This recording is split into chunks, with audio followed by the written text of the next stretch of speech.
Good morning everyone. This video is for class 7 science and the topic is heat. Already the video on the different thermometers has been given. Today we will study about heat. Heat is the form of energy whose presence in an object makes it hot or cold. All objects contain molecules and the heat contained in an object is due to the energy possessed by the molecules of the object. And the standard international unit of heat is joule.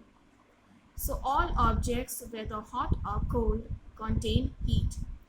So how does this heat flow? Let us see the next part. See the picture. This is an example of flow of heat. Here a cup of tea has been kept on the table. After keeping it on the table, you will see that after some time it becomes less hot. That is because the flow of heat is going from the cup to the surroundings. And after some time, you will see that the temperature of the tea will be same as that of the environment. So, why this happened? Let us see. The reason is that heat flows from a higher temperature to a lower temperature. As you can see in this picture, that the heat is flowing from a high temperature to a low temperature. And energy as heat flows always moves from a higher temperature to a lower temperature. Heat will flow as long as one temperature is higher than the other. And it will flow until both the temperatures are the same. Now there are different modes of transfer of heat. Modes of transfer of heat means there are different ways in which heat gets transferred. There are three ways: conduction, convection and radiation. In this video we will study only about conduction. Now see conduction of heat. What is conduction of heat? The mode of transfer of heat in an object from the hotter part to the colder part without physical movement of the molecules is called conduction of heat. Let us understand with the help of a picture. See the following picture. Here, this rectangle piece in the middle is an object, is a solid object, because conduction happens only in solid objects. And all solid objects contains molecules which are tightly packed together. This we have studied in previous classes. Now they are tightly packed together. And if at one end we start heating it, suppose with a candle or a flame, then we will see that the molecules near the heat, they will start becoming hot. Here you can see the red molecules are the hot ones and the blue molecules are the cold ones. So the molecules next to this heat start becoming hot and they start vibrating in their own position. They cannot move from one place to another because they are very tightly packed together and they can only move about on their own place. So they start vibrating, and when they vibrate they touch the next molecule which again starts vibrating, and this process continues till the whole object gets heated. In this way, conduction of heat or the flow of heat happens by conduction. Now let us see one application.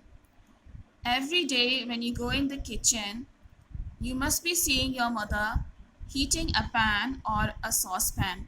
So when the saucepan is put on the stove and the stove is lighted, what we see that the pan starts becoming heated. First of all, the bottom part gets heated, then eventually the whole pan gets heated.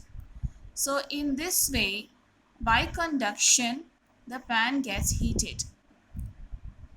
So what are the conditions necessary for the flow of heat from one object to another? The conditions which are necessary for the flow of heat from one object to another are: the object must be in solid state, the object must be in contact with the other object, there must be a difference in temperature of the objects. Come to the next topic, conductors and insulators. Here is a picture of conductors and insulators. You can see on the left side are examples of conductors. Different metals are examples of conductors. On the right side are examples of insulators. Plastics, wood, paper are examples of insulators. So what are conductors? Substances that allow heat to flow through them easily are called conductors. Metals are good conductors of heat. All the metals have free electrons in their atoms. These electrons can transfer heat from one part of the substance to the other. Insulators. Insulators are substances that do not allow heat to flow through them easily and are called insulators. This is because they do not have free electrons in their atoms, and that's why heat cannot get transferred. The examples of insulators are plastic, glass, cloth, wood, paper, etc. This diagram shows the structure of atoms present in insulators and conductors. See the free electrons in both. In conductors, the free electrons are moving here and there, and that's why heat can pass from one atom to another. Whereas in insulators, you can see that the atoms are present and the electrons are present in the orbits, and there is very less free electrons in this insulator. So that's why heat cannot pass very quickly or cannot pass at all in this insulator. Thank you for watching. In the next video, we will study about convection and radiation.